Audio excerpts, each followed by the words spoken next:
So I actually did paint. I didn't film painting because I don't like videos where people actually film themselves painting. I think it's pretty boring. But I did paint. You probably can't tell the difference. Well, you can see the difference because that ceiling's the original color. This is color it is now. If you guys been watching, this is the same color that's inside the rest of the house. I have to still redo the trim, but the door, this is the doorway coming into the garage now. You remember it was white before. So I have to move these boxes. Those are boxes of tablecloths of napkins that somebody's supposed to come pick up for their party business. Since those are from our weddings that we've had for the past 10 years that we've never used since the wedding. So we're just giving them away to our friends because they actually have a party rental business. So we got that. But yeah, you can see I ran out of paint. So I'm missing paint over there. And that's just because I bought 2 gallons of paint. I should have known it wasn't enough, but I like to buy just enough paint to get me through. Like when I painted the house, I literally just bought enough paint for the room that I was doing for the day because I didn't want to have to buy a 5-gallon bucket and say, I don't feel like painting today. I just woke up every morning and say, do I feel like painting today? If I felt like painting, then I'll go out there and paint. If I didn't feel like painting, then I didn't go. I would just wake up in the morning, go to Lowe's or I won't go to Home Depot and just get the paint that I needed for the day. You know, it's probably not the most fuel efficient way to do things, but you know, you gotta know yourself, and I hate painting. What the plan is to finish this side of the garage, where I'm gonna epoxy this side of the floor.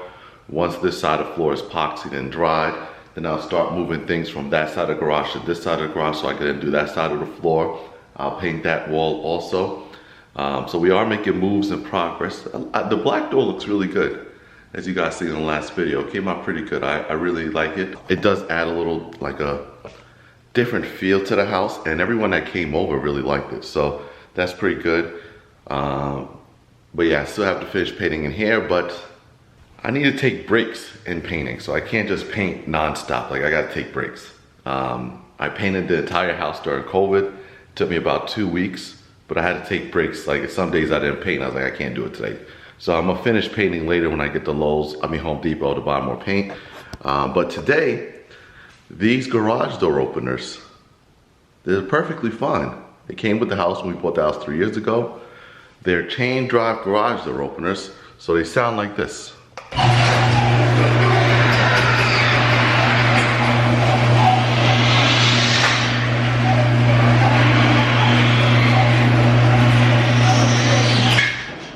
Pretty loud, which is not fun because our bedrooms are literally above the garage. So like when Shirell works from home and she's actually working in the bedroom, if she's in a meeting, it's really loud.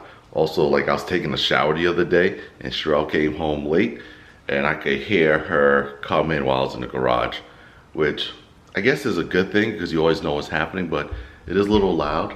It's a chain drive system. And I wasn't gonna change it yet. Like I told you guys last time, I was gonna wait a little longer, but I ended up running into a sale at Lowe's that I couldn't resist. And I'm gonna use these this belt drive long garage door openers that I got from Lowe's. They're on clearance for like 150 bucks. If they're still on sale, I'll drop the link in the description so you guys can get them also. This is not sponsored by them. I don't get no kickback. But it's 1.25 horsepower. It comes with, the reason I got this one is because not only is it a belt drive, but it also comes with a backup battery. So if power dies for whatever reason in the house, we'll still be able to open the garage. It also comes with a keypad outside, which I didn't really need, but hey, it's nice to have, I guess. All right, this is where the fun and frustration of DIY projects come in play. So I've done a couple garage door openers already, and I've always been able to use the same brackets. This time, this bracket is actually like 6 inches further than I need it to be. So I had to stop in my tracks because obviously I was about to mount it up and there's a very big difference in that gap.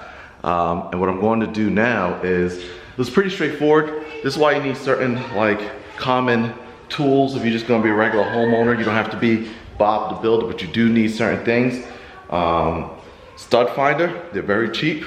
You could probably get it for 12 to 13 bucks for the least expensive ones, or you could go old school ways and using a nail and tapping the wall with your knuckle and hearing if it's hollow. But sometimes if you're still kind of cautious about it, definitely make sure you get a stud finder. So I already knew these were pretty much on the studs already, so it's pretty much just kind of making sure that the studs actually ran this way. The floor joist ran this way instead of that way, and they do run this way. So I was able to find it, and I just kind of used a speed square to kind of make sure it was level, and I just kind of went for the same spot and moved over 6 inches, and ideally we should be good to go. But you know, sometimes you can't panic, you just gotta adjust and go. Everything is fixable, well, mostly fixable, but you just gotta go for it. But we're doing pretty good. All right, so one's installed. I still didn't install the other one yet, but I wanted to kind of let you guys hear the difference. Now, it's not gonna be completely quiet because it is still an aluminum door and it's still gonna make noise as it goes. But I'm also gonna grease the ball bearings of the door, see if that helps a little bit. So let's start with the old one first.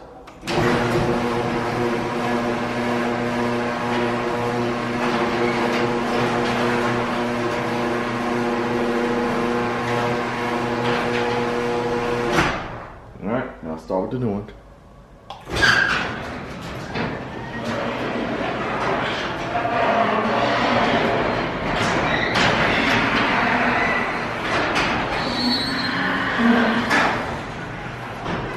You could definitely tell the difference in sound. Even Shirell said she heard the difference. The only thing that is you can't honestly stop is like the sound of the door itself as it's folding, which, you know, it is what it is. I am going to try to grease it a little bit more to see if that kind of helps. But so far so good. All right, so the first one took about 5.5 hours to install.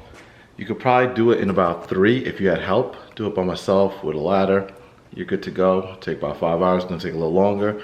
Today, the smaller door actually went by pretty quick. I did the smaller door in about 4 hours.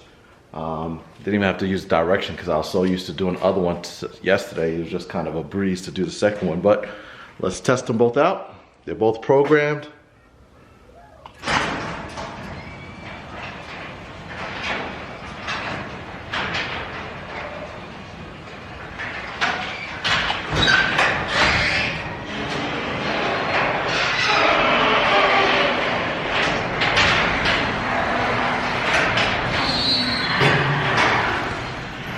Definitely a lot different.